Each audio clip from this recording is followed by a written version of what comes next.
Good morning. നമ്മളിപ്പോൾ problem start ചെയ്യാമെന്ന് ഞാൻ പറഞ്ഞിട്ടുണ്ടായിരുന്നു.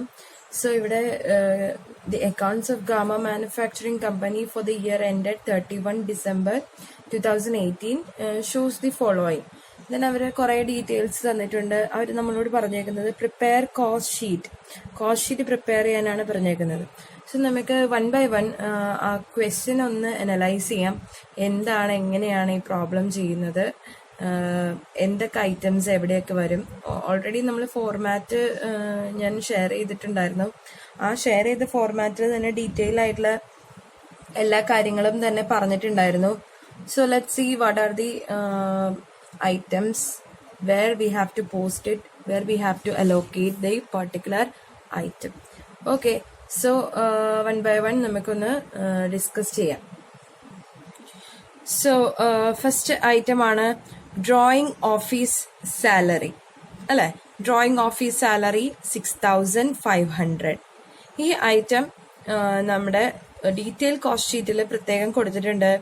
ആ ഐറ്റം പോകുന്നത് നമ്മുടെ ഫാക്ടറി ഓവർഹെഡിലേക്കാണ്. ഓഫീസ് സാലറി എന്നുണ്ടെങ്കിലും ഐറ്റം പോകുന്നത് നമ്മുടെ ഫാക്ടറി ഓവർഹെഡിലേക്ക് ആണ്. ഓക്കെ, സോ അത് ഒരു ഫാക്ടറി ഓവർഹെഡ് ഐറ്റമാണ്. Next one counting house salary. Counting house salary പോകുന്നത് അഡ്മിനിസ്ട്രേറ്റീവ് ഓവർഹെഡിലേക്ക് ആണ്. ഓക്കെ, അത് ആ ഐറ്റം, ഈ രണ്ട് ഐറ്റം ഇങ്ങനെ തന്നെയാണ് നമ്മൾ എന്ത് ചെയ്യുക, പോർഷൻ ചെയ്ത് കൊടുക്കുക. നെക്സ്റ്റ് ഐറ്റം നോക്കുക, ക്യാരേജ് ആൻഡ് കാർട്ടേജ് ഔട്ട്വേർഡ്. ഈ ക്യാരേജ് ആൻഡ് കാർട്ടേജ് ഔട്ട്വേർഡ് എന്ന് പറയുന്നത് നമ്മുടെ ഐറ്റം റോ മെറ്റീരിയൽസ് ആയിട്ട് വാങ്ങിച്ചു, ദെൻ അത് പ്രോസസ് ചെയ്ത് പ്രോഡക്റ്റ് ആക്കി മാറ്റി, ദെൻ അത് സെല്ലിംഗ് ആൻഡ് ഡിസ്ട്രിബ്യൂഷന് വേണ്ടി കൊണ്ടുപോവുകയാണ്, അല്ലേ? സോ ആ item carriage and cartage outward 4300, അല്ലെ? ആ ഐറ്റം ഏത് ഓവർഹെഡിലേക്കായിരിക്കും പോകുന്നത്? അത് പുറത്തേക്ക് പോകുന്ന ഐറ്റം ആണ്, അല്ലെ? So we will write in selling and distribution overhead. Next item നോക്കിയേ, സെയിം ഐറ്റം തന്നെയാണ്, അല്ലെ? Carriage and cartage on purchases. ഈ പർച്ചേസ് ചെയ്ത സമയത്ത് നമുക്ക് വന്ന ക്യാരേജ് ആൻഡ് കാർട്ടേജിന്റെ എക്സ്പെൻസ് ആണ്. അത് നമ്മൾ എവിടെയാണ് എഴുതുക? അതെ, അതൊരു ഡയറക്റ്റ് എക്സ്പെൻസ് ആണ്, അല്ലെ? അതുകൊണ്ട് തന്നെ അത് മെറ്റീരിയൽ കൺസ്യൂംഡിലാണ് നമ്മളത് എഴുതി കാണിക്കുക. സോ അവിടെ മെറ്റീരിയൽ കൺസ്യൂംഡ് കണ്ടുപിടിക്കുന്നതിൽ നമ്മൾ opening stock of raw material, then will add purchases, then carriage and cartage on purchase 7150 രൂപ നമ്മളവിടെ ആഡ് ചെയ്യും. ഓക്കെ, ദെൻ ഐറ്റം നമ്പർ 1 2 3 4 5, അല്ലെ? Bad debts.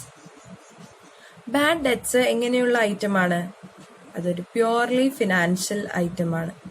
Okay, so purely financial item നമ്മൾ കോസ്റ്റ് ഷീറ്റ് എടുക്കുമ്പോൾ എന്ത് ചെയ്യില്ല, ഇൻക്ലൂഡ് ചെയ്യില്ല. ഓക്കെ, സോ നമുക്ക് ഞാൻ നേരത്തെ നോട്ട്സ് അയച്ചു തന്നതിൽ കുറച്ച് പ്യുവർലി ഫിനാൻഷ്യൽ ഐറ്റംസ് പറഞ്ഞിട്ടുണ്ടായിരുന്നു. അതായത് purely financial charges which do not appear in cost book, purely financial incomes not taken in cost book. ഈ രണ്ട് ലിസ്റ്റ് ഔട്ട് ചെയ്തേക്കുന്ന ഐറ്റംസും നമ്മൾ കോസ്റ്റ് ഷീറ്റ് പ്രിപ്പയർ ചെയ്യുമ്പോൾ എടുക്കാറില്ല. എന്തൊക്കെയാണ് ആ പ്യുവർലി ഫിനാൻഷ്യൽ ഐറ്റംസ് എന്ന് നമുക്ക് നോക്കാം. Loss on sale of investment and other assets. എന്തെങ്കിലും ഇൻവെസ്റ്റ്മെന്റ് അല്ലെങ്കിൽ അസെറ്റ്സോ കമ്പനി വിറ്റതിൽ എന്തെങ്കിലും നഷ്ടം വന്നിട്ടുണ്ടെങ്കിൽ അത് എവിടെ എടുക്കില്ല? കോസ്റ്റ് ബുക്കിൽ എടുക്കില്ല. അതുപോലെ തന്നെ പ്രിലിമിനറി എക്സ്പെൻസസ് റിട്ടേൺ ഓഫ്. നമ്മള് ഫിനാൻഷ്യൽ ബുക്കിൽ എഴുതി വെക്കാറുണ്ട്, അല്ലെ? ഒരു എമൗണ്ട്, ഒരു സം എമൗണ്ട് പറയും. ഇപ്പൊ 1 lakh ആയിരിക്കും, 2 lakh ആയിരിക്കും, എത്രയെങ്കിലും എമൗണ്ട് ആയിക്കോട്ടെ. ആ എമൗണ്ടിന്റെ ഇത്ര ശതമാനം റൈറ്റ് ഓഫ് ചെയ്യും, ഈ വർഷം ഇത്ര ശതമാനം റൈറ്റ് ഓഫ് ചെയ്യും. അപ്പൊ നമ്മൾ ആ ഒരു എമൗണ്ടിന്റെ സർട്ടൻ പെർസെന്റേജ് നമ്മൾ ആ ഒരു പ്രോഫിറ്റ് ആൻഡ് ലോസ് അക്കൗണ്ടിന്റെ ഡെബിറ്റ് സൈഡിൽ എഴുതാറുണ്ട്. ആ ഒരു ഐറ്റം നമ്മൾ എവിടെ എന്തിലെടുക്കില്ല? കോസ്റ്റ് ഷീറ്റ് പ്രിപ്പയർ ചെയ്യുമ്പോൾ അല്ലെങ്കിൽ അതിനകത്ത് വരാത്ത ഐറ്റമാണ്. Next one goodwill written off. Goodwill എടുക്കാറില്ല. ഗുഡ് വിൽ റിട്ടേൺ ഓഫ് ഇതേപോലെ നമ്മൾ കണ്ടിട്ടുള്ള ഐറ്റമാണ്, എടുക്കാറില്ല. Then discount on issue of debenture and shares written off. അതായത് ഷെയർ അല്ലെങ്കിൽ ഡിബെഞ്ചർ ഡിസ്കൗണ്ടിൽ ഇഷ്യൂ ചെയ്യുമ്പോൾ ആ ഒരു എമൗണ്ട് നമ്മൾ പ്രോഫിറ്റ് ആൻഡ് ലോസിൽ എഴുതി കളയാറുണ്ട് ഡെബിറ്റ് സൈഡിൽ. സോ ആ എമൗണ്ട് അത് എടുക്കാറില്ല. Then loss due to destruction and scrapping of assets. എന്തെങ്കിലും ലോസ് ഇങ്ങനെ അസറ്റ്സ് മൂലമോ അല്ലെങ്കിൽ എന്തെങ്കിലും ലോസ് സംഭവിച്ചിട്ടുണ്ടെങ്കിൽ, എന്തെങ്കിലും അപകടങ്ങളൊക്കെ സംഭവിച്ച് എന്തെങ്കിലും ലോസ് സംഭവിച്ചിട്ടുണ്ടെങ്കിൽ, അല്ലെങ്കിൽ അസറ്റ്സ് സ്ക്രാപ്പിൽ വിറ്റിട്ടുണ്ടെങ്കിലോ ആ ഒരു എമൗണ്ട് നമ്മൾ എടുക്കാറില്ല. Then interest on mortgages and loans അല്ലെങ്കിൽ മോർഗേജിന്റെ ഇൻട്രസ്റ്റ് നമ്മൾ അവിടെ ഇൻകം ആയിട്ട് കാണിക്കാറില്ല, അല്ലെങ്കിൽ ഇൻട്രസ്റ്റ് പേ ചെയ്തത് കാണിക്കാറില്ല. Interest on mortgage and loans ആണല്ലോ, അപ്പൊ അത് നമ്മൾ കാണിക്കാറില്ല. Then finds, penalties and damages payable. ഇതൊക്കെ നമ്മള് പ്രോഫിറ്റ് ആൻഡ് ലോസിൽ എടുക്കുന്നതാണ്, പക്ഷേ ഇതിനകത്ത് എടുക്കാറില്ല കേട്ടോ. കോസ്റ്റ് ഷീറ്റ് എടുക്കുമ്പോൾ എന്തെങ്കിലും ഫൈനുകളോ പെനാൽറ്റിയോ ഡാമേജ് ഒക്കെ അടച്ചിട്ടുണ്ടെങ്കിൽ അത് നമ്മൾ എടുക്കാറില്ല. ദെൻ ചാരിറ്റബിൾ ഡൊണേഷൻസ്, എന്തെങ്കിലും ഡൊണേഷൻ ഒക്കെ നമ്മുടെ കമ്പനിയിൽ നിന്ന് കൊടുത്തിട്ടുണ്ടെങ്കിൽ അത് നമ്മൾ കോസ്റ്റ് ഷീറ്റിൽ എടുക്കാറില്ല അല്ലേ. Then share transfer, office expenses, bad debts return of. കണ്ടോ, ആ ഐറ്റം ഇവിടെ വന്നു അല്ലെ. ബാഡ് ഡെറ്റ്സ് അല്ലെങ്കിൽ bad debts return of. Discount allowed, provision for bad debts, ഇതൊക്കെ നിങ്ങൾക്ക് അറിയാവുന്നതുകൊണ്ടാണ് ഞാൻ എക്സ്പ്ലെയിൻ ചെയ്യാത്തത് കേട്ടോ. Provision for discount on debtors, income tax paid, advance income tax paid, അതുപോലെ തന്നെ ഡിവിഡൻഡ് പെയ്ഡ്. ഇതൊന്നും നമ്മൾ പ്യുവർലി ഫിനാൻഷ്യൽ ചാർജസ് ആയിരിക്കും. അതുപോലെ തന്നെ കോസ്റ്റ് ബുക്കിൽ ഇത് കാണാറില്ല, അല്ലെങ്കിൽ അത് നമ്മൾ എഴുതേണ്ട ആവശ്യമില്ല. ഇനി ഇത് ചാർജസ്, എക്സ്പെൻസസ് ആണ്. ഇനി അടുത്തത് ഫിനാൻഷ്യൽ ഇൻകംസ് ഏതൊക്കെയാണ് നമ്മുടെ കോസ്റ്റ് ബുക്കിൽ എടുക്കാത്തതെന്ന് നോക്കാം. അതും കൂടി നമുക്ക് നോക്കിയിട്ട് അങ്ങ് പോവാം.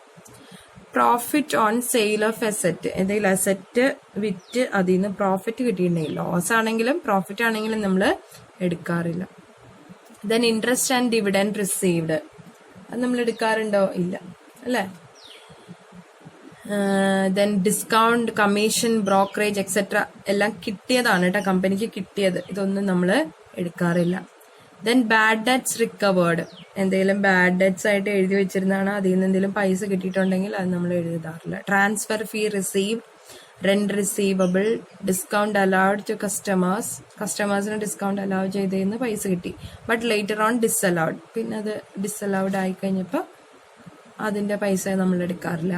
Then refund of double taxation, ഇത് നമ്മൾ എടുക്കാറില്ല, ഇൻകം ആണെങ്കിൽ കൂടി എടുക്കാറില്ല. ട്രേഡ് ഡിസ്കൗണ്ട്, നിങ്ങൾക്ക് അറിയാലോ എന്താണ് ട്രേഡ് ഡിസ്കൗണ്ട് എന്ന്. Provision for discount on creditors, ഇതും നമ്മൾ ഇൻകം ആണ്, നമുക്ക് കിട്ടിയ എമൗണ്ട് ആണ്, ഏണിംഗ് പോലത്തെ ഒരു എമൗണ്ട് ആണ്, പക്ഷെ നമ്മൾ കോസ്റ്റ് ബുക്കിൽ എടുക്കാറില്ല. ഇതുകൊണ്ട് ഈ ഐറ്റംസ്, ചില ഐറ്റംസ് പ്യുവർലി ഫിനാൻഷ്യൽ ചാർജസ് എടുക്കാറില്ല, അതുപോലെ പ്യുവർലി ഫിനാൻഷ്യൽ ഇൻകംസും നമ്മൾ കോസ്റ്റ് ഷീറ്റിൽ എടുക്കാത്തതുണ്ട്. ഇതുകൊണ്ടാണ് ഫിനാൻഷ്യൽ ബുക്കും കോസ്റ്റ് ബുക്കും നമ്മൾ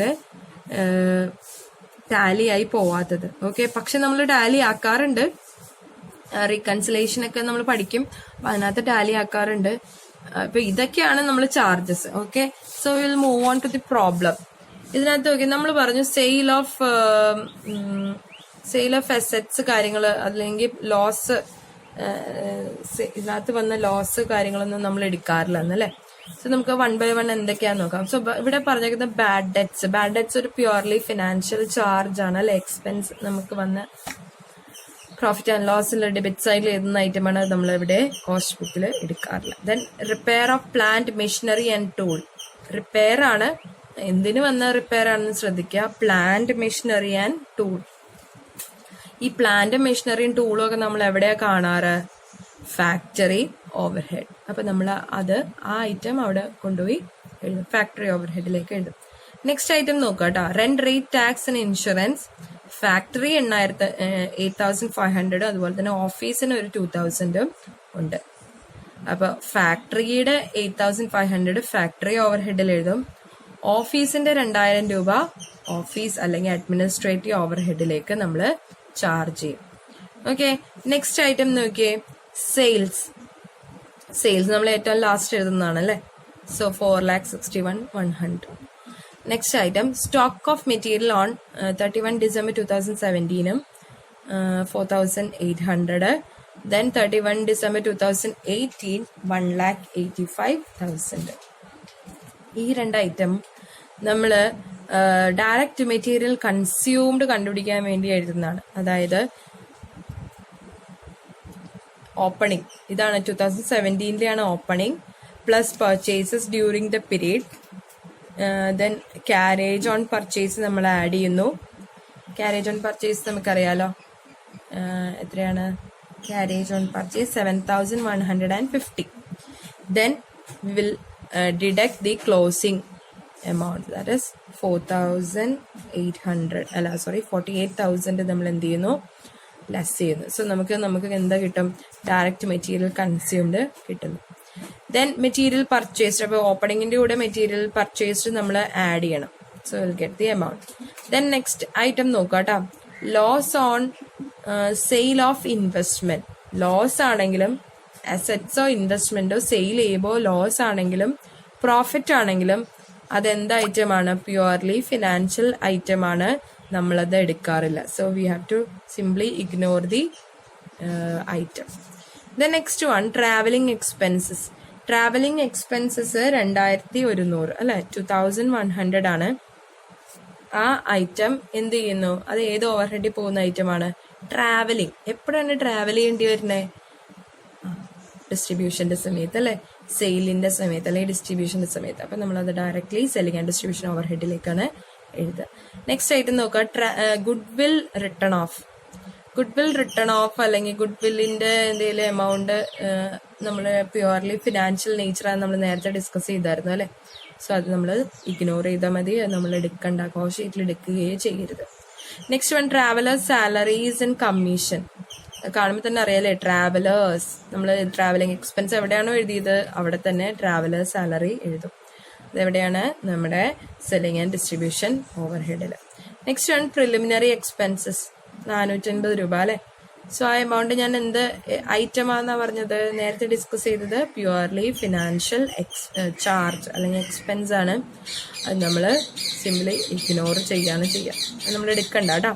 ദെൻ പ്രൊഡക്റ്റീവ് വേജ്. ഈ പ്രൊഡക്റ്റീവ് വേജ് 1,26,000 അത് എന്ത് ഐറ്റമാണ്, ഡയറക്റ്റ് ലേബർ. ഈ ഡയറക്റ്റ് ലേബർ എവിടെ എഴുതുന്നതാണ്, പ്രൈം കോസ്റ്റ് കണ്ടുപിടിക്കാൻ വേണ്ടി ഡയറക്റ്റ് മെറ്റീരിയലിന്റെ കൂടെ ആഡ് ചെയ്ത് കാണിക്കുന്ന ഐറ്റം ആണ്. Okay, next one depreciation. ഡിപ്രീസിയേഷന് 2 ഐറ്റം ആയിട്ട് തന്നിട്ടുണ്ട് അല്ലേ. പ്ലാന്റ് ആൻഡ് മെഷീനറി ടൂൾ 6,500 അതുപോലെ furniture 300. Plant machinery and tool depreciation അത് എവിടെ പോകുന്നത്, പ്ലാന്റ് മെഷീനറിയും ടൂളൊക്കെ എവിടെ ഉപയോഗിക്കണേ, ഓഫീസിൽ. അപ്പൊ അത് ഓഫീസ് ഓവർഹെഡിൽ പോകും. നെക്സ്റ്റ് ആയിട്ട് നോക്കി ഫർണിച്ചർ. ഫർണിച്ചർ എവിടെയായിരിക്കും ഉണ്ടാവണേ, അഡ്മിനിസ്ട്രേഷൻ ഓവർഹെഡ് അല്ലേ. സോ അത് അഡ്മിനിസ്ട്രേഷൻ ഓവർഹെഡ് അല്ലെങ്കിൽ ഓഫീസ് ഓവർഹെഡിലേക്ക് പോകുന്ന ഐറ്റമാണ്. നെക്സ്റ്റ് ആയിട്ട് നോക്കുക കേട്ടോ, ഡയറക്ടേഴ്സ് ഫീ. ഡയറക്ടേഴ്സ് ഫീ പ്രത്യേകിച്ച് കാര്യങ്ങളൊന്നും പറഞ്ഞിട്ടില്ല. ഡയറക്ടറുടെ എവിടെയാണ് ആളെപ്പോഴും ഇരിക്കണേന്ന് ആലോചിച്ചാൽ മതി. അപ്പൊ അതിനകത്തേക്ക് ഓവർഹെഡ് ചാർജ് ചെയ്യാം. ഡയറക്ടർ മിക്കവാറും ഫാക്ടറിയിൽ ഇരിക്കില്ല അല്ലെ, ഫാക്ടറിയിൽ റൗണ്ട്സ് ഒക്കെ കഴിഞ്ഞ് ജസ്റ്റ് പോവത്തേ ഉള്ളായിരിക്കും. അല്ലെങ്കിൽ ചിലപ്പോൾ ചില ഡയറക്ടേഴ്സ് ഫാക്ടറി കാണാത്ത ആൾക്കാരും ഉണ്ടാവും. ഓക്കെ, സോ ഡയറക്ടർ മെയിൻലി വന്നു പോകുന്ന സ്ഥലമാണ് ഓഫീസ്. അപ്പൊ അഡ്മിനിസ്ട്രേഷൻ ഓവർഹെഡ് അല്ലെങ്കിൽ ഓഫീസ് ഓവർഹെഡിലേക്ക് എഴുതേണ്ട ഐറ്റമാണ്. നെക്സ്റ്റ് ഐറ്റമാണ് ഗ്യാസ് ആൻഡ് വാട്ടർ. ഫാക്ടറിയുടെ ഓഫീസുണ്ട്, factory gas and water factory ഓവർഹെഡിൽ എഴുതാം.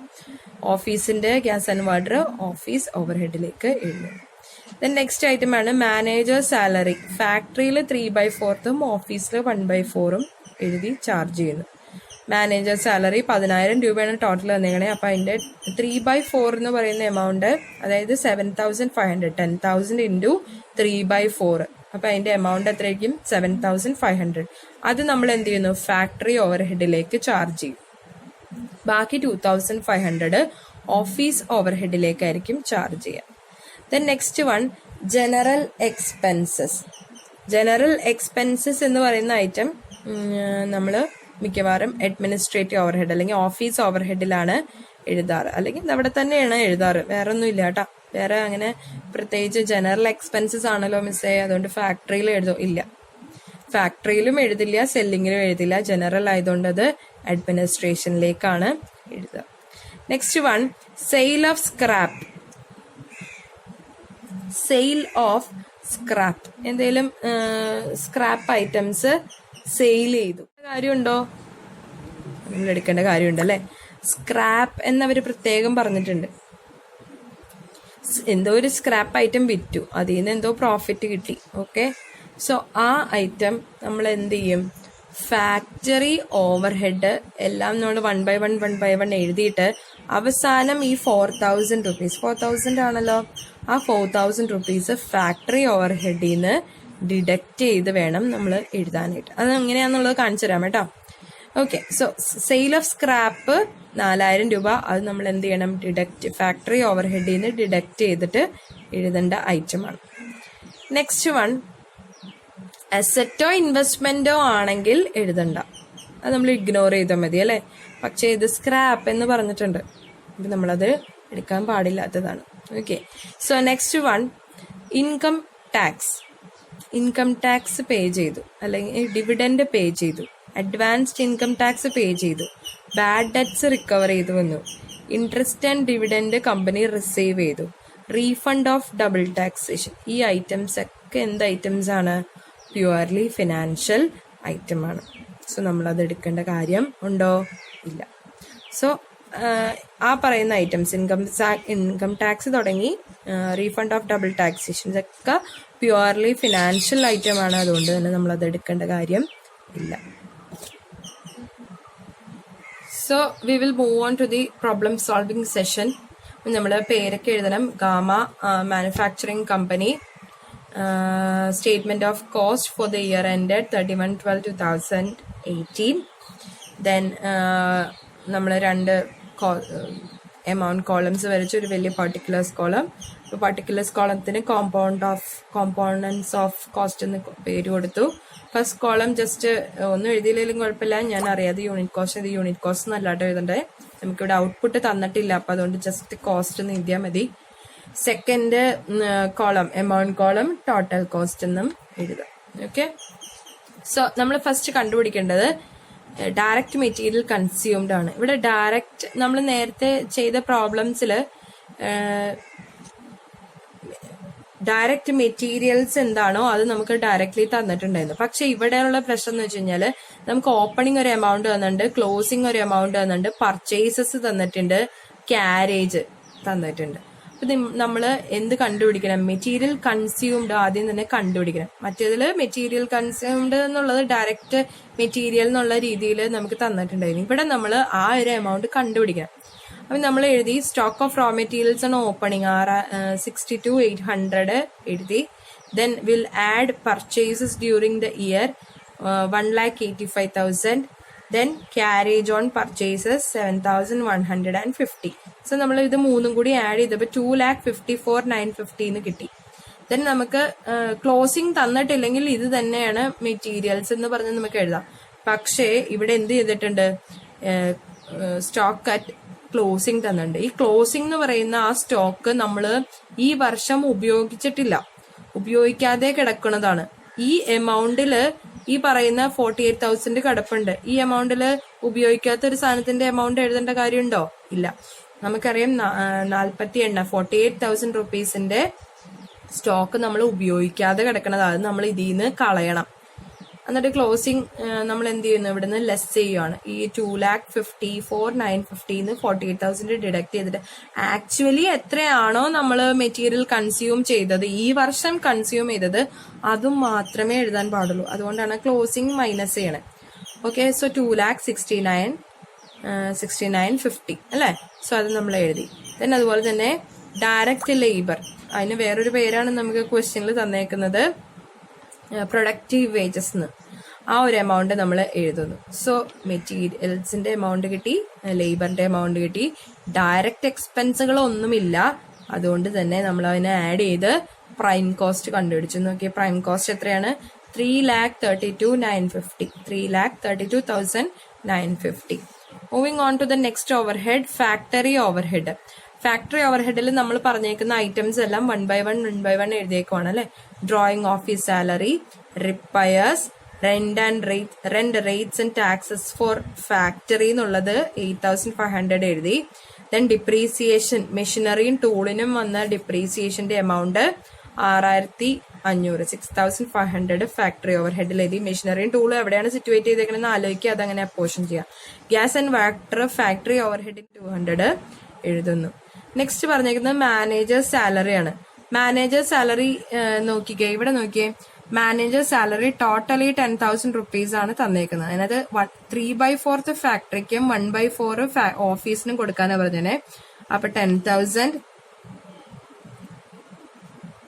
ഇൻറ്റു 3/4 അതുപോലെ തന്നെ 10,000 ഇൻറ്റു 1/4 ചെയ്യുമ്പോൾ നമുക്ക് 7,500 2,500 കിട്ടുന്നു. ആ ഒരു 7,500 ആണ് ഇവിടെ എഴുതേണ്ടത്. എന്നിട്ട് നമ്മൾ എന്ത് ചെയ്യുക, ഇതൊക്കെ കൂടി ആഡ് ചെയ്ത് ഇന്നർ കോളത്തിൽ തന്നെ എമൗണ്ട് എഴുതുക. എന്നിട്ട് ഇവിടുന്ന് ലെസ് സെയിൽ ഓഫ് സ്ക്രാപ്പ്, നമ്മൾ നേരത്തെ പറഞ്ഞാണല്ലോ, ആദ്യമേ തന്നെ എഴുതി എല്ലാം വെക്കരുത്. ആദ്യമേ നമുക്ക് ക്വസ്റ്റ്യൻ കിട്ടുമ്പോൾ ആ ക്വസ്റ്റ്യനിൽ തന്നെ ഏത് ഓവർഹെഡ് ആണോ അത് മാർക്ക് ചെയ്ത് പോവുക. ഇപ്പൊ ഫാക്ടറി ഓവർഹെഡ് ആണെങ്കിൽ എഫ് എന്ന് എഴുതുക, അഡ്മിനിസ്ട്രേഷൻ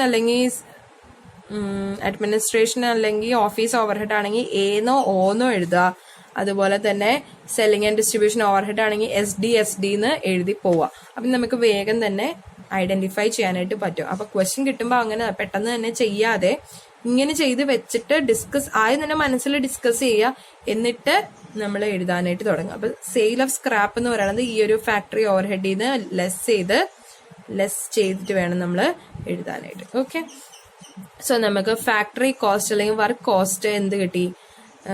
3,67,600 എന്ന് പറഞ്ഞിട്ടുള്ള എമൗണ്ട് കിട്ടി. നെക്സ്റ്റ് ഒന്നാണ് administrative overhead, counting house salary, അതുപോലെ തന്നെ rent, rates and tax four office അത് എഴുതി. ഡിപ്രീസിയേഷൻ, ഫർണിച്ചറിന്റെ ഡിപ്രീസിയേഷൻ 300 എഴുതി. ഡയറക്ടേഴ്സ് ഫീ, ഡയറക്ടർ എവിടെയാ വന്ന് പോവാറ്? ഓഫീസിൽ, അപ്പൊ അഡ്മിനിസ്ട്രേഷനിൽ എഴുതി. Then gas and water for office എന്നുള്ളതുണ്ട്, അത് എഴുതി. മാനേജർ സാലറി നേരത്തെ പറഞ്ഞ 10,000ന്റെ 3/4 നമ്മൾ ഫാക്ടറിയിൽ ചാർജ് ചെയ്തു, ബാക്കി 1/4 ഇവിടെ ഓഫീസിൽ എഴുതി. ദെൻ ജനറൽ എക്സ്പെൻസസ് ഞാൻ പറഞ്ഞു അല്ലെ, എവിടെ വരുന്നതാണ്? ഓഫീസ് ഓവർഹെഡിൽ വരുന്നതാണ്, അത് എഴുതി.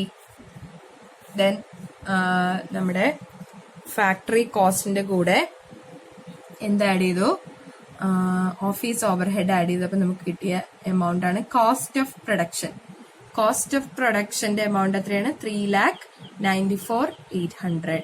That is C. Okay. Then we'll move on to the next overhead. Selling and distribution overhead. Carriage and cartage outward 4,300. Traveling expenses, traveler salary and commission 7,700. So അതിന്റെ total നമ്മൾ 14,100 ഇവിടെ എഴുതുന്നു. ദെൻ കോസ്റ്റ് ഓഫ് പ്രൊഡക്ഷന്റെ കൂടെ selling and distribution overhead add ചെയ്തിട്ട് കിട്ടുന്ന value ആണ് 4,89,000. So അതിന്റെ പേരെന്താണ്? Cost of sales. Cost of sales നമുക്ക് എന്ത് കിട്ടി? 4,08,900 എന്ന് പറഞ്ഞ് കിട്ടി. ഇനി നമ്മൾ എന്ത് ചെയ്യണം? സെയിൽസ് 4,61,100 ആണ്. അതുപോലെ കോസ്റ്റ് ഓഫ് സെയിൽസ് 8,900 ആണ്.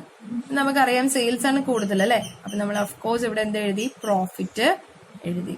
പ്രോഫിറ്റ് എന്നിട്ട് എന്ത് ചെയ്യണം? നമ്മൾ ഇതിന്റെ വാല്യൂ കണ്ടുപിടിക്കണം. എങ്ങനെയാണ്? 4,61,100 മൈനസ് 4,08,900.